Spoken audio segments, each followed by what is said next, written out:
d'acheter et le laissera dans une boutique demain sans lui dire laquelle. Et s'ils sont vraiment faits l'un pour l'autre, ils se retrouveront. Les années passent sans qu'ils ne se revoient. Chacun sont sur le point de se marier à un autre, un peu avant le grand jour, quelque chose leur rappelle cette personne, et ni l'un ni l'autre ne parvient à oublier cette rencontre. Ils vont jusqu'à tenter de se retrouver afin de tirer un trait définitif sur cette histoire, mais sans succès. L'homme entend le nom de la fille partout où il va, il la cherche, mais la manque de peu à chaque fois, et lorsqu'il abandonne finalement, à la veille de son mariage, sa fiancée lui offre son cadeau à l'avance, un livre qu'elle remarque qu'il ouvre toujours dans les boutiques, mais qu'il n'achète jamais. Il n'a pas besoin d'ouvrir celui-ci pour savoir qu'à l'intérieur s'y trouve le numéro de cette fille. Ce n'est qu'un film, mais ça résume très bien la synchronicité. Ce sont des événements qui n'arriveront pas tant et aussi longtemps qu'ils ne seront pas dus pour arriver de la façon dont ils doivent arriver,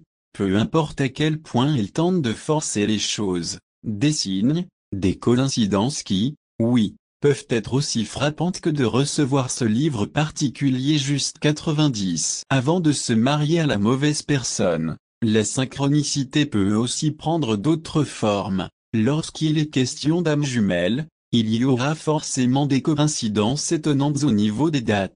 Par exemple, leurs enfants sont nés à la même date, ou encore à une date très rapprochée l'une de l'autre. Sa date de fête correspond à celle de votre mère, ou de votre belle-sœur. Peut-être même aurez-vous la même date de fête. Quoi qu'il en soit, personne ne sait pourquoi, mais c'est presque inévitable. 91. La séparation inévitable. La séparation est une phase cruciale de l'évolution des amies jumelles. Celles-ci se rencontrent alors qu'elles sont prêtes à ouvrir les yeux, mais elles ne peuvent pas être ensemble tant que cette ouverture ne sera pas complétée et ce processus prend du temps. Il ne peut pas se compléter si elles sont ensemble et envahies par la situation. Elles ne peuvent rien précipiter. C'est tout comme la maturation d'une pomme. Elle grossit jusqu'à avoir besoin de plus de soleil afin de rougir. L'accueillir plus tôt donnera un fruit amer ou du moins beaucoup moins savoureux et certainement moins rouge. De la même façon, les âmes jumelles ont besoin d'évoluer et de maturer afin d'être prêtes pour une relation aussi puissante que celle-ci. Cela ne peut malheureusement se faire en présence de l'autre âme jumelle. En effet, l'énergie de l'autre semble provoquer une sorte de somnolence en elles. Elles évoluent, très certainement, mais pas aussi rapidement qu'elles le font une fois séparées. Alors lorsque survient la séparation, c'est comme si elles embarquaient dans un train express.